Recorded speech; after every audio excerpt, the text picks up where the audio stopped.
Hello, this is Bob Gray Sr. Welcome to Ministry Moments every Friday. Lord willing, at 3 o'clock Central Time, we'll come to you. And you can go to solvechurchproblems.com, and I suggest you subscribe there. And there's so much, a myriad of so many things that I think very practical might be of help to you. And so explore that. I think you'll find it well worth subscribing to. Then when Ministry Moments YouTube, if you go there, you can subscribe there. That way you'll get this broadcast just automatically every week. Now today, I want to talk to you about longevity, I have an entire section in my pastor's manual on this with illustrations and great men of God through the years and how their long life was what caused their long ministry life.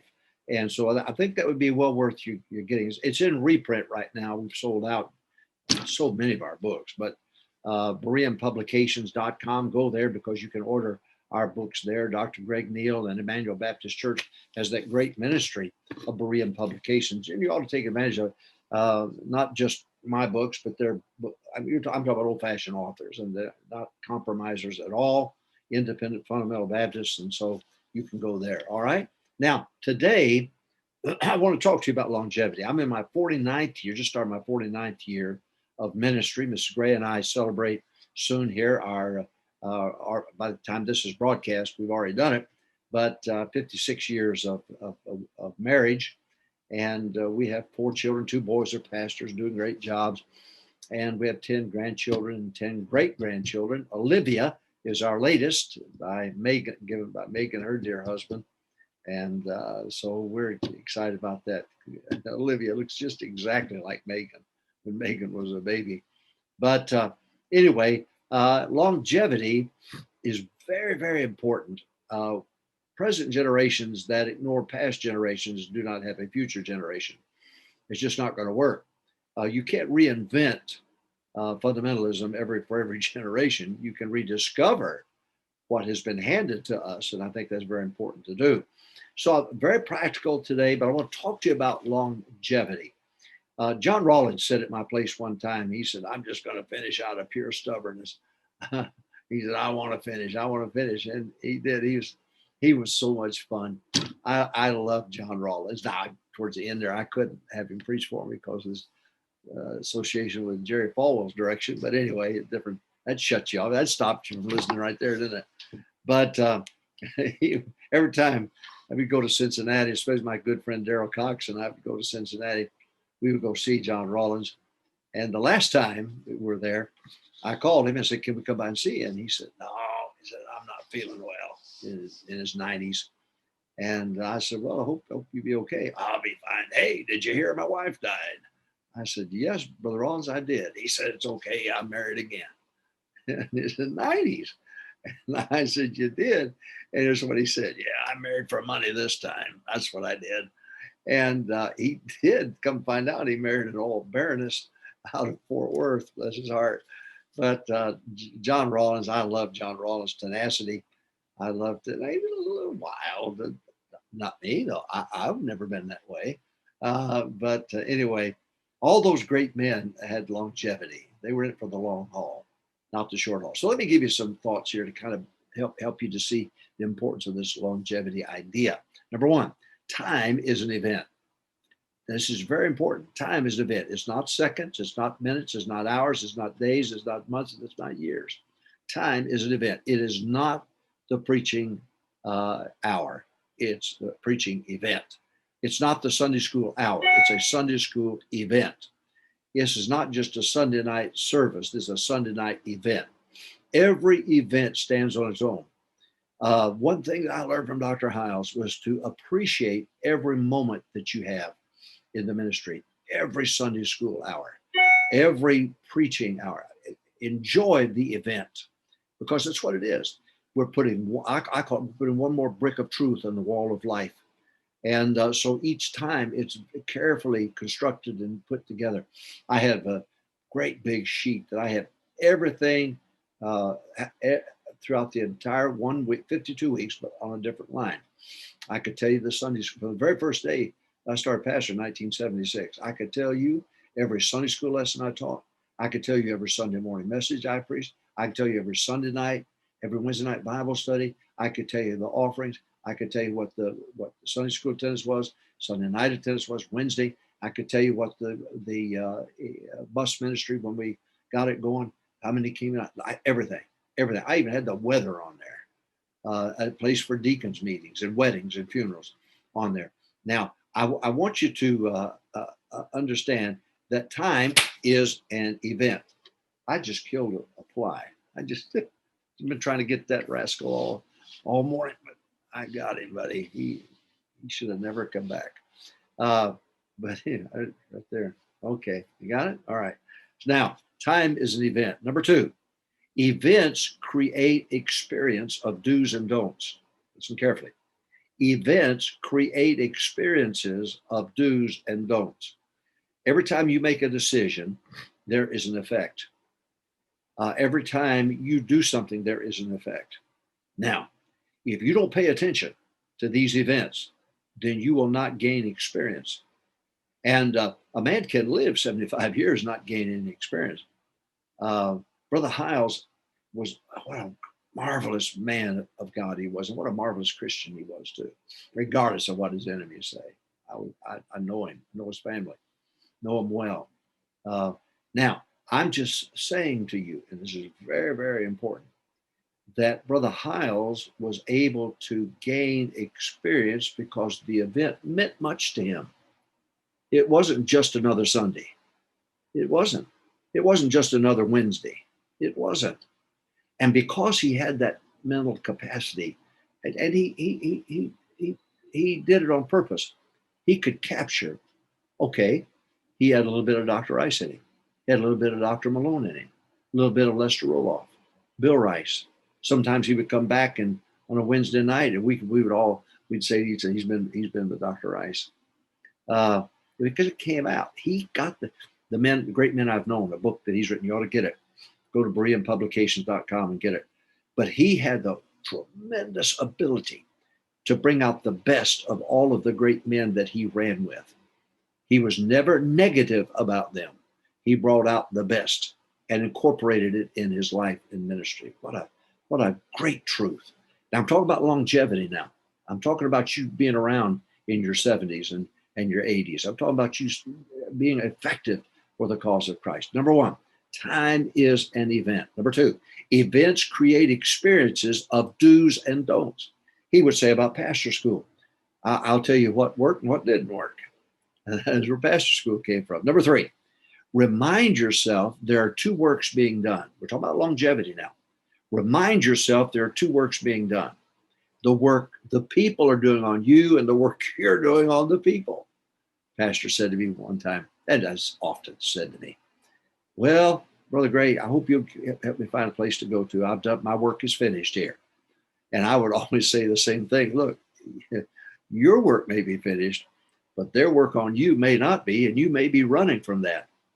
I was telling you, there's 2 works being done. There's a work the people are doing on you as the pastor, and there's a work you're doing on them as the pastor. So you may look and say, well, my work's done here. Well, your work may be done, but their work on you may not be done.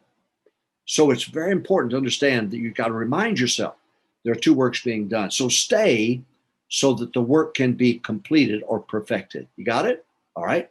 Longevity. Number 1, time is an event, not seconds, minutes, hours, days, months. Number 2, events create a experience of do's and don'ts. That's how you learn. Number 3, remind yourself there are 2 works being done. A work that they are doing on you and the work you are doing on them. Now, you may think you've done all you can do and they're not responding and so on. I need a new place to go. Well, wait a minute, that may be, but their work on you is not done. Number 4, turn obstacles into opportunities. Develop a mind of opportunities.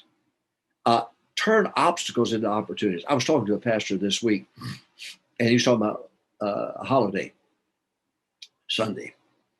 And I said, let me tell you a story. I said, the first few years, July 4th just killed me because everybody was gone, and it was a down Sunday. And one day I said to myself, this is not going to happen this year. July 4th is going to be a great weekend. So I planned, I worked, I got everybody prepared for it. And in a time we're baptizing 10 or 15 a week, on that one July 4th week, we baptized 100 people. 100 people. Now, let me tell you, it didn't happen by accident. But I got mad. I got angry. And I said, I'm not going through another holiday like this. And I learned something to make my lows higher. To make my lows higher.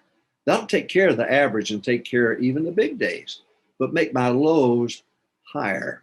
Now, you may bottom out at Christmas, but next year make it a little bit higher. You may bottom out July 4th, but next year make it a little bit higher. You may bottom out Memorial Weekend or Labor Day weekend. So I understand that. I understand they're gone, packed up and gone. I wonder if they're going to church though. But anyway, just have something. Create something. Let your obstacles be opportunities. Now that's just one idea, but it's important. Time is an event. Remember that. Events create experiences of do's and don'ts. Number 3, remind yourself there are 2 works being done. I'm talking about longevity now. I'm talking about having a long ministry. Remind yourself there are 2 works being done. 1, a work you're doing on them, but don't forget about number 2, the work they're doing on you. And that may not be done yet. So you remember that. Number 4, turn obstacles into opportunities. Number 5, great men of the past stayed when others left. And go to that chapter in my pastor's manual, and you'll see a whole list. Great men who stayed while others left. That's the difference. Lee Robertson stayed when others left. Jack Hyles stayed when others left. Lester Roloff stayed while others left. Are you catching on? Jack Hudson stayed while others left. Curtis Hudson stayed while others left. Now, I'm just telling you, the longevity that they enjoyed and that they created, and J. Frank Norris and G.B. Vick and all those great men, what they did was they stayed when others left. When they ran into a brick wall, they ran through it. They figured out a way. They figured out a way, and they stayed. You think that they didn't have deacon trouble? You think that they didn't have some preacher friend after them trying to destroy them? You think that gossip, the only thing because of the internet now that exists now because of the internet, you don't think it didn't exist back then? I'm just saying to you, great men of the past stayed when others left. Number 6, most men of the past come to their prime, listen to this now, after age 50. I did a study on it. It's a part of that pastor's manual. I'm just telling you, most men of the past came into their prime after age 50. Now you have Jack Fraser Hyles, Dr. Hyles, who's a phenom. That didn't happen with everybody. It happened with Spurgeon. It happened with Jack Hyles, but it didn't happen with everybody. Most of the men, the majority of these men, came into their prime after age 50. Could it be that that's because of things they learned to do and things they learned not to do? Could it be these experiences by staying when others left? Could it be? I don't know. Every story is different. But I'm telling you that there are great men, and I list them in that chapter. You ought to get that pastor's manual. It's being reprinted now. So I say get it. You can't get it because it's out of print. But I'm just saying to you, that's an encouraging chapter. I had a pastor in California, had a pastor school, and he asked me to teach that chapter to the men of God. And I did. And I had many letters come back and saying I was discouraged. But when I heard and saw that lecture, it encouraged me, and I'm glad. All right, talk about longevity now. Long ministry, longevity. Number 1, time is an event. That's got to be a mindset of yours. Number 2, events create experiences of do's and don'ts. Learn. Number 3, remind yourself there are 2 works being done. The work they're doing on you as well as the work you're doing on them. Number 4, turn obstacles into opportunities. When you run into an obstacle in your ministry, you take advantage of it and learn from it. Number 5, great men of the past stayed when others left. So you stay while others leave. All right. Next, most men of the past came into their prime after age 50. It's a matter of fact. Most of them. Now, you have an exception of a Jack Fraser Hyles in his 20s.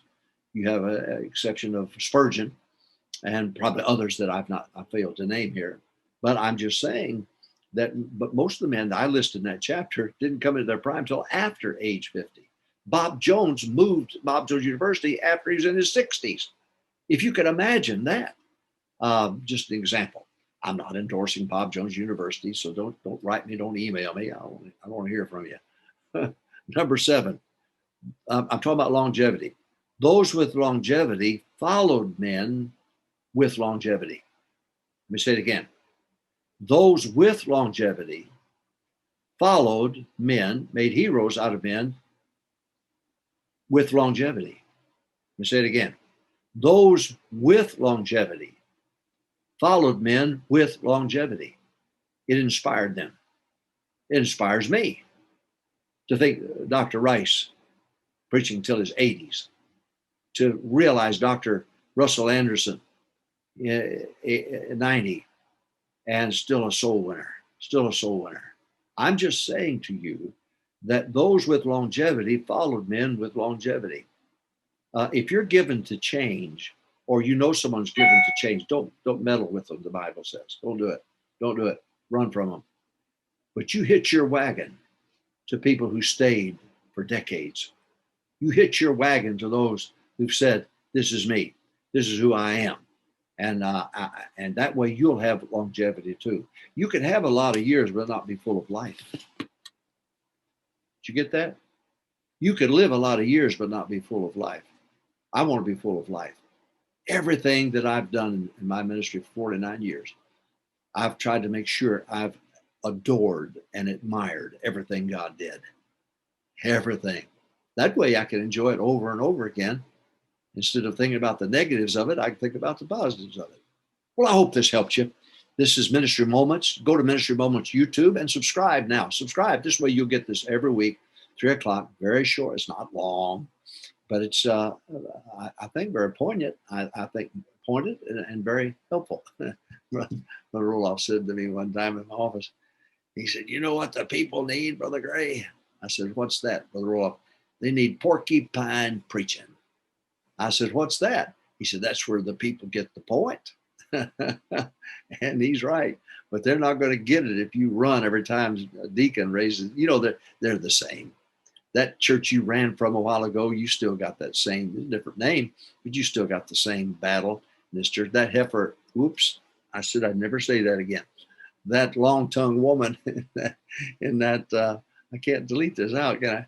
And that last church that caused you much trouble, she's in your new church too. They're there. They're not going to get away from them. But I'll tell you what you can do. You can wake up in the morning and say, new day, new start. I'm not changing. I'm not changing. I'm staying the same. There's a difference between the word change and the word improvement. Change comes when you do nothing. The law of thermodynamics, everything deteriorates. But improvement, you like fish, got to swim upstream. And you've got to do things on purpose. Well, God bless you. I hope this was a help to you. I sure enjoy this time. Subscribe, Ministry Moments YouTube. Subscribe so you get this every week. And then go to solvechurchproblems.com and subscribe there. A lot of other things in that website that'll be of help to you. And then go to BereanPublications.com and order your books from there. God bless you. God bless you. Have a great weekend. Win some people to Christ now.